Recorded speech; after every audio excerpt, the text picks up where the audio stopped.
मित्र हो नमस्कार. एका नवीन व्हिडिओमध्ये तुम्हा सर्वांचं स्वागत.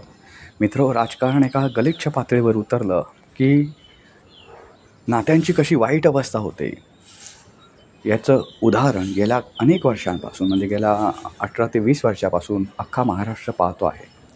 ज्यावेळी नात्यांमधली वीण उसवली नव्हती तेव्हा या नात्यांमध्ये हे नातं दुभंगलं. सुरुवातीला नात्यांमध्ये बुडालेला महाराष्ट्र हे नातं जरी दुभंगलं असलं तरी ते वरवरचं दुभंगलं असं मानत होता, परंतु ते अनेक पातळीवर दुभंगलं आणि त्या दोघांमध्ये दरी पडली. आणि आज इतके वर्ष महाराष्ट्र हे नातं एकत्र येण्याची वाट पाहत आहे.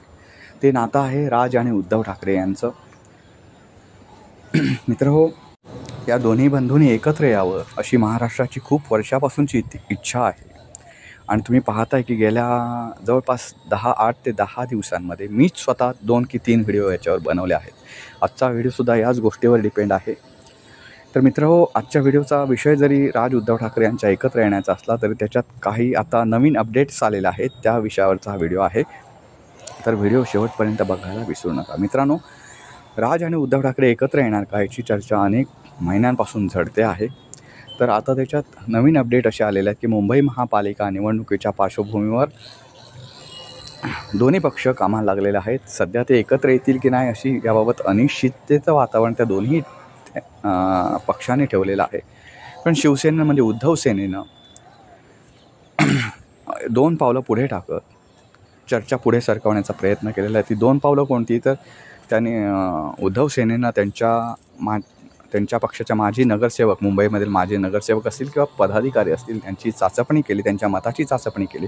त्याच्याकडून जाणून घेतलं की मनसेबरोबर युती केली तर आपल्याला काय फायदा होईल किंवा काय तोटा होईल. हे जे सर्व पदाधिकारी आहेत किंवा माजी नगरसेवक आहेत ते या युतीला अनुकूल असल्याचं दिसून आलं. त्यानंतर पक्षाचा जो शिवसेनेचा वर्धापन दिनाचा मेळावा झाला त्यावेळी उद्धव ठाकरेंसुद्धा हा विषय काढला आणि त्यांनी महाराष्ट्राच्या जे मनात आहे तेच होईल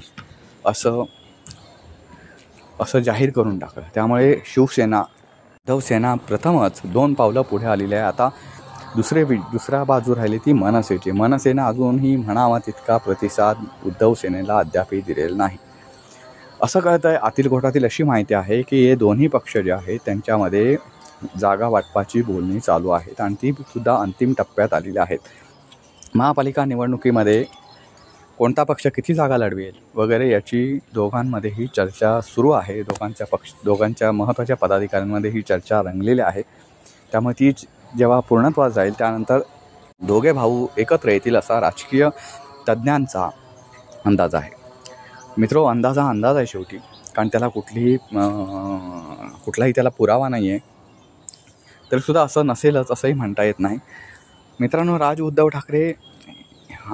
राज ठाकरेंचं याच्यामागे रोल काय तुम्हाला सांगतो. राज ठाकरेंचा पक्ष किती ढेपाळलेला आहे तुम्ही पाहू शकताय.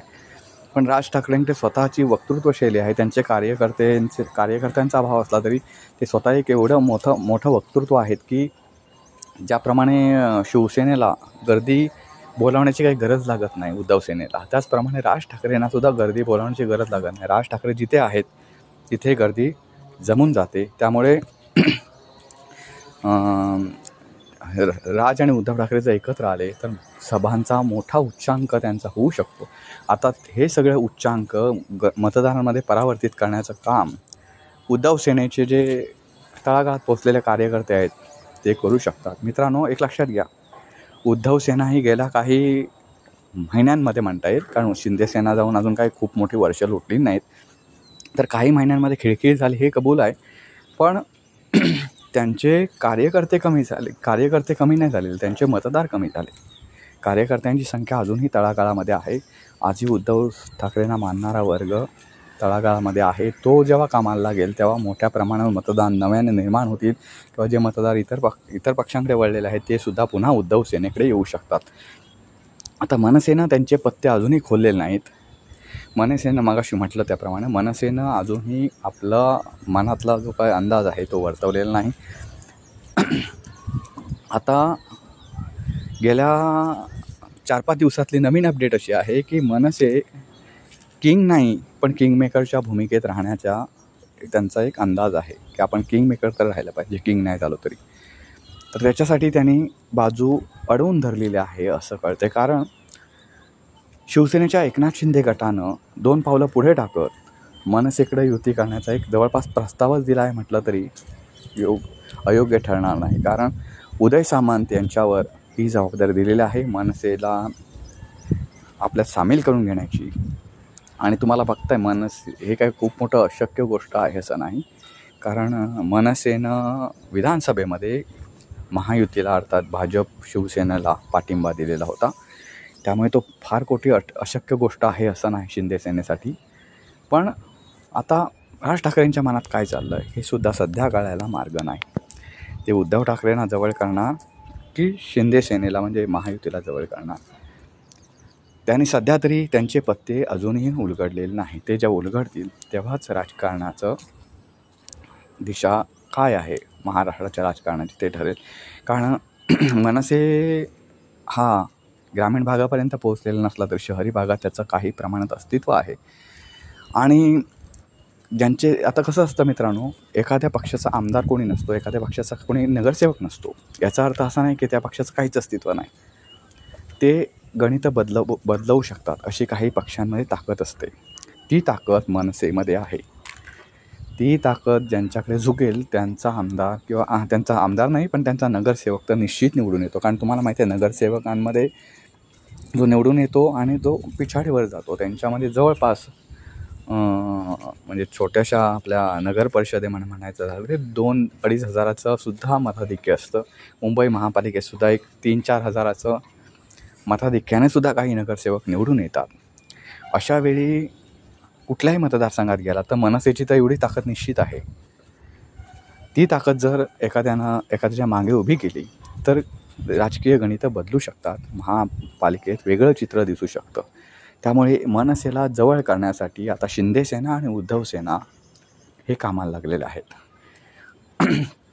आता गेल्या वर्षीपर्यंत शिवसेना ही एकत्र गेल्याची जी निवडणूक झाली मुंबई महापालिकेची त्यावेळेस ती वेगळी होती. शिवसेना ही अखंड होती आणि शिवसेनेची ताकद मोठ्या प्रमाणावर होती. यंदा ती ताकद क्षीण करण्यामध्ये भाजपने मोलाचा वाटा उचललेला आहे. शिंदे गट उद्धव सेनेतून बाजूला केलेला आहे. आता सध्या तरी राष्ट्रवादी पक्ष काय करेल हे माहिती नाही. आणि राष्ट्रवादी पक्षाने काही केलं तरी ते स्वतःचा विचार जास्त करेल. कारण त्यांना पक्ष त्यांचा वाढवायचा आहे. त्यामुळे आणि परत राष्ट्रवादीला जवळ करून शिवसेनेला म्हणजे उद्धव सेनेला कोणी मतदान करेल का हा एक महत्त्वाचा प्रश्न आहे. काँग्रेस पक्ष यांच्याजवळ आला तर काँग्रेसला काही सीट द्यायला लागतील. या सगळ्या गोष्टीतून उद्धव सेना बाहेर पडायच्या बेतात आहे महाविकास आघाडीतून. कारण यांच्याबरोबर मोठ बांधून त्यांना मुंबई महापालिका कधीच जिंकता येणार नाही. कारण या दोन्ही पक्षांची ताकद मुंबईमध्ये फार मोठ्या प्रमाणावर अजिबात नाही.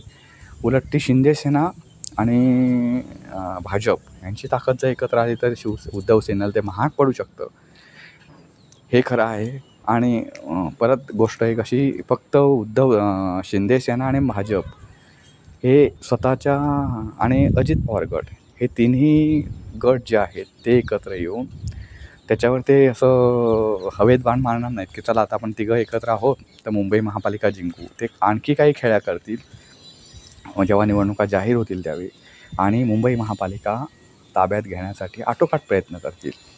ते काय फक्त आपण 3 गट एकत्र आहोत तर आपण येऊ निवडून आपली सत्ता बसेल असं ह्या धुंदीत ते राहणार नाहीत. कारण भाजप हा असा पक्ष आहे की तो प्रत्येक गोष्टीसाठी सर्वेक्षण करतो, अंदाज घेतो आणि त्यानुसार पुढच्या खेळी करायचं ठरवतो. तो गाफील राहत नाही शक्यतो. कारण गाफील राहिल्यानं काय मोठं नुकसान होतं ते त्यांनी लोकसभेत सोसलेलं आहे. त्यामुळे ते मुंबई महापालिकेत मला नाही वाटत की ते असं काही सोसतील. त्यामुळे उद्धव सेनेला खूप सावधानतेनं पावलं उचलण्याची गरज आहे.